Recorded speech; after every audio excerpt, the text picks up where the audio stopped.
কাশ্মীরে জঙ্গিদের সঙ্গে লড়াই করার সময় জঙ্গিদের গুলিতে নিহত দার্জিলিংয়ের যুবক ক্যাপ্টেন ব্রিজেশ থাপা। বয়স মাত্র 27 বছর। এত অল্প বয়সে ঝরে গেল তরতাজা প্রাণ। দেশ মায়ের জন্য লড়াই করতে করতে নিজের প্রাণ দিলেন ক্যাপ্টেন ব্রিজেশ থাপা।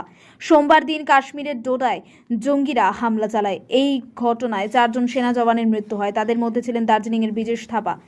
ক্যাপ্টেন ব্রিজেশ থাপা দার্জিলিংয়ের লেবংয়ের বাসিন্দা। 145 আর্মি এয়ার ডিফেন্সে কর্মরত ছিলেন। এই ঘটনায় শোকের ছায়া পাহাড়ে। জওয়ানের মৃত্যুতে শোকাগ্রস্ত পাহাড়।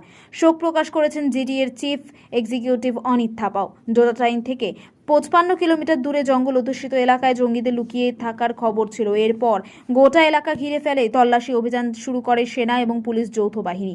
পিছু হটবার পথ না পেয়ে নিরাপত্তা বাহিনীকে লক্ষ্য করে গুলি চালাতে শুরু করে জঙ্গিরা। পাল্টা আক্রমণ চালায় সেনাবাহিনীরা। দীর্ঘক্ষণ ধরে দুপক্ষের গুলির লড়াই চলে। এরপর এলাকা ছেড়ে পালাতে শুরু করে জঙ্গিরা, কিন্তু পুনরায় জঙ্গলে শুরু হয় এলোপাথারি গুলির লড়াই। আহত হন এক সেনা অফিসার সহ 5 জওয়ান। দ্রুত তাদের দেহ উদ্ধার করে হাসপাতালে নিয়ে যাওয়া হয় বলে সেখানে তারপর 4 জন এর মৃত্যু হয়। গুরুতর আহত অবস্থায় চিকিৎসাধীন রয়েছেন তারা। শেষকৃত্য সম্পন্ন হবে লেবংয়ে।